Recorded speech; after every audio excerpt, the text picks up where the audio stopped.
let's say you did eat like an asshole. You had to go to a special event and everybody's shoving cake down your throat. You ended up binging. You ended up with a ton of water retention the day after. Now you have to purge.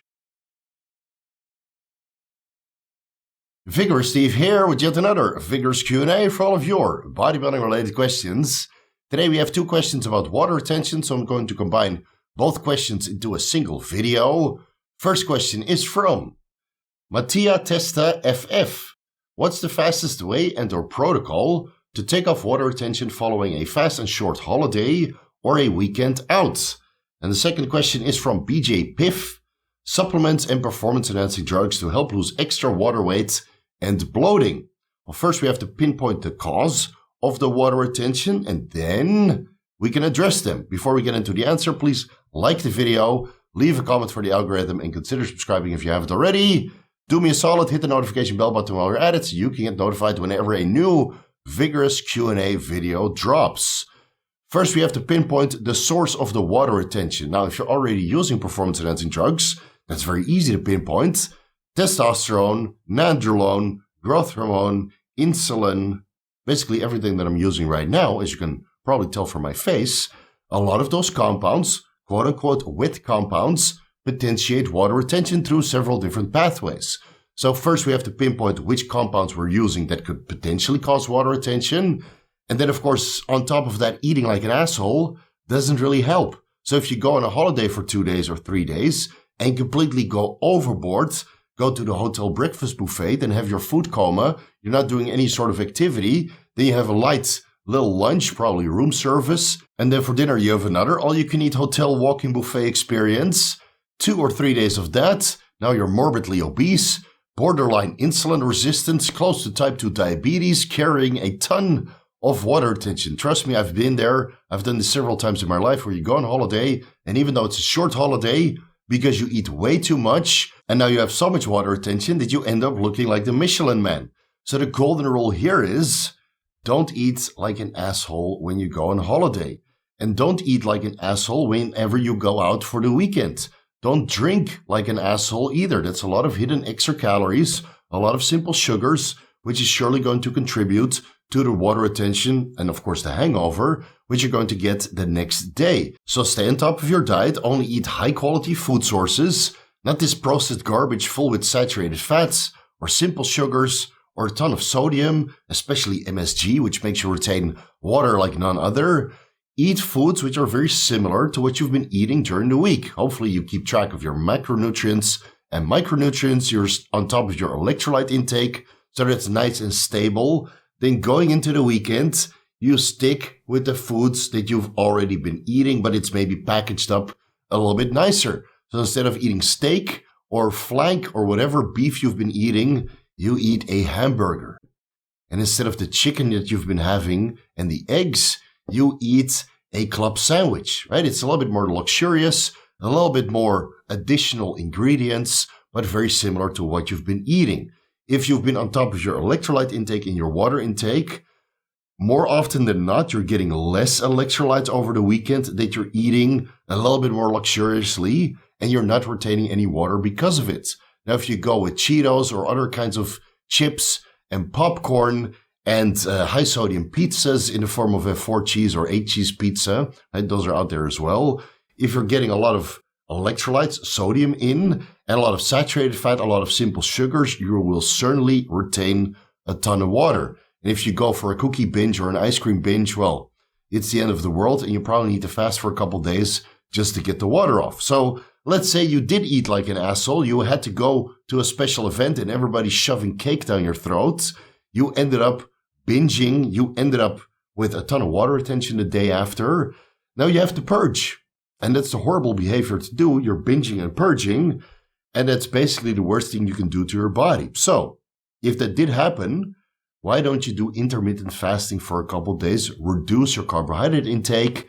Maybe reduce your sodium intake for the first couple of days to kind of restore this water balance. I mean, a hardcore bodybuilder would just go right back to his regular routine, pick up where they left off, because the water retention will come off within a couple of days anyway.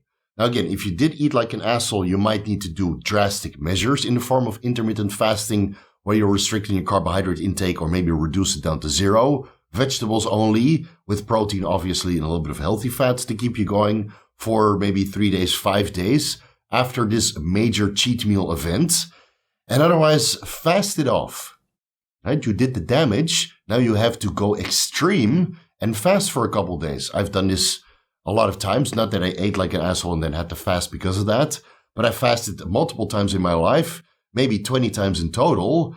I don't lose any muscle mass. I've documented many fasts on this YouTube channel. I'll link the latest one at the end of this video. And what I'll also do is link a video about how to stay lean while going on holiday. Give that one a watch so you know how to prepare whenever you go out for a long weekend and not overdo it to the point that you end up binging your brains out. And then you don't have to purge afterwards also. If it still happened, maybe 1 day fast, 2 day fast, 3 day fast might be required to get the water retention off if you're willing to go through such an extreme route. Again, I would rather prefer you to do a fast while you're scheduling a deload for overall health, remove some of the metabolic waste products, improve fat metabolism during the time that you're obviously not eating, improve your blood work parameters, right? There's a good way and a valid reason to fast. And in this case, well, you're purging, so it's probably not the best reason to fast. Still, it might be required if you want to get the water retention off. And then when you're done with this fast, look at yourself in the mirror and promise yourself to never binge and purge again. And before you ask about diuretics, I'll fucking do it, bro. I'll backhand bitch slap you so hard that you would never want to take diuretics ever again.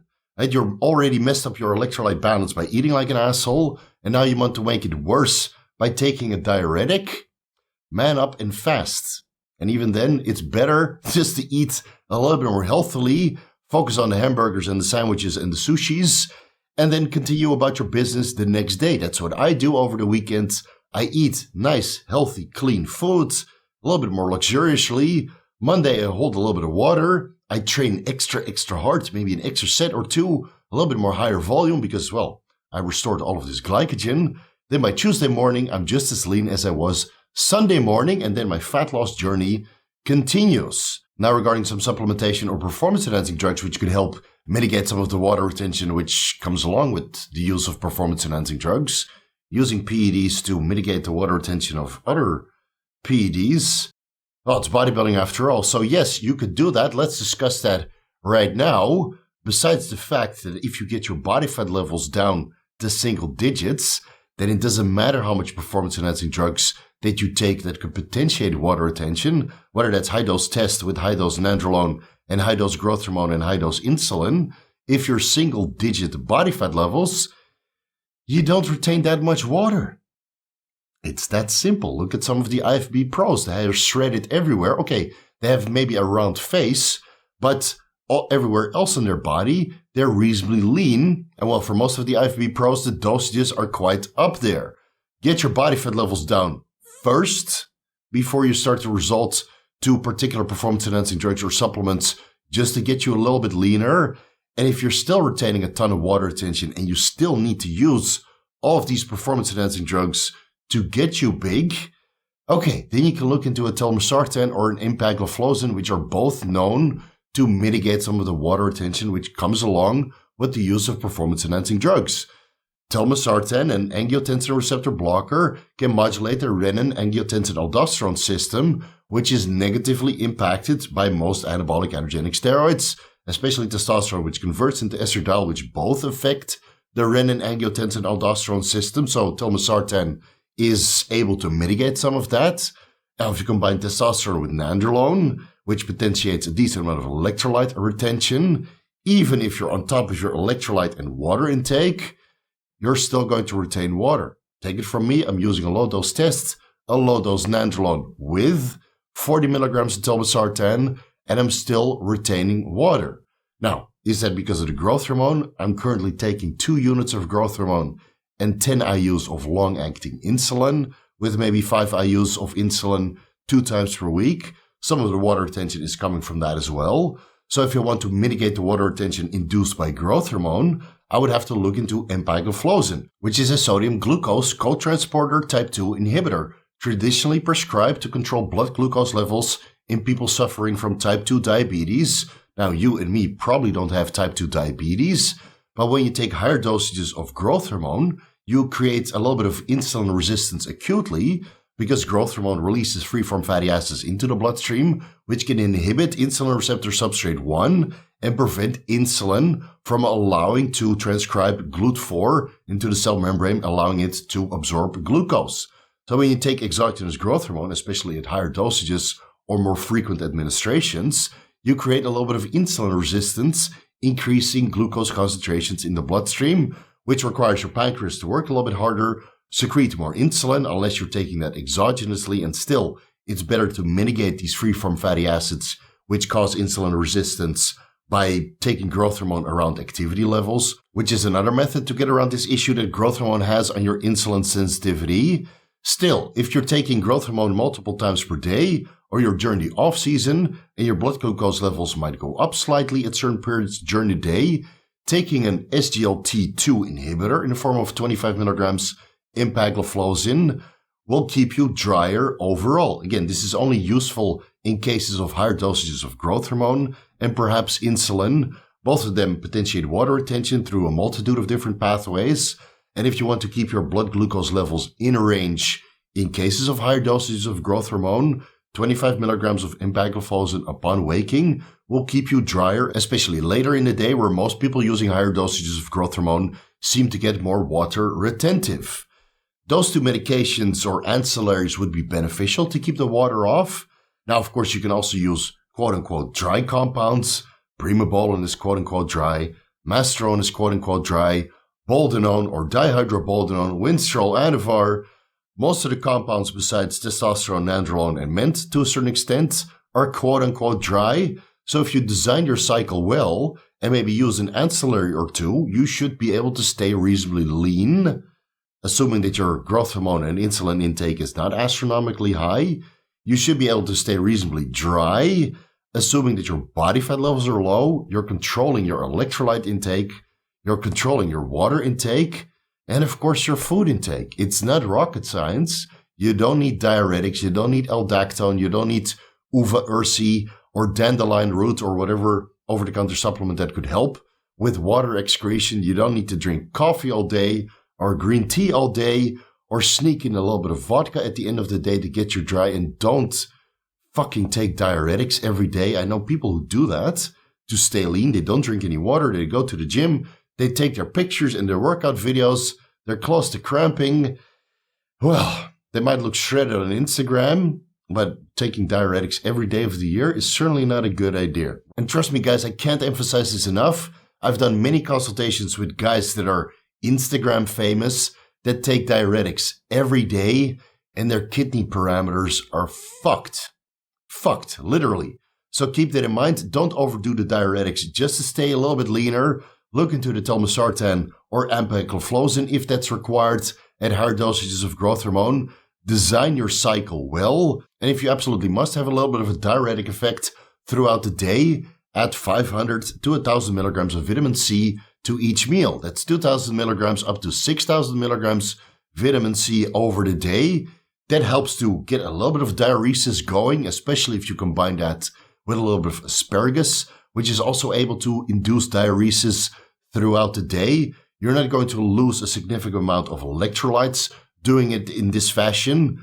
Asparagus have a ton of micronutrients, so that's healthy, and vitamin C acts as a collagen donor for collagen deposition and collagen synthesis. Vitamin C is a general antioxidant. Ton of benefits of vitamin C supplementation. You don't have to worry that it blunts the hypertrophy response that's already been studied and debunked. And well, I take 6 grams of vitamin C year-round. Many of my clients take vitamin C year-round, and they don't notice any diminished response regarding their training. There's your proof. So, if you want a little bit of diuresis, consider vitamin C and asparagus with each meal. If you have a lifestyle and a cycle to match, your body fat levels are reasonably low, then you shouldn't retain any water, man. You should be reasonably dry year-round. You just have to manage all of the variables. And don't eat or drink like an asshole over the weekend or when you go out for a short holiday. I'll leave it here. I hope this answers both of your questions. Thank you guys so much for watching. You can find everything that I'm associated with down below in the description section. Follow me on Instagram and TikTok at VigorSteve. A front double bicep for the Vigorous crew. A little bit of water retention in this picture, but hey, testosterone, nandrolone, growth hormone, insulin, and body fat levels are still a little bit too high. So watch my water retention go down over the next couple of weeks as my body fat levels are coming down. The testosterone is going to stay in, the nandrolone is going to stay in, the growth hormone and the insulin is going to stay in. But as my body fat levels are coming down, the water retention is coming off. Stay tuned for that. Thank you guys so much for watching, and I'll see you in the next video.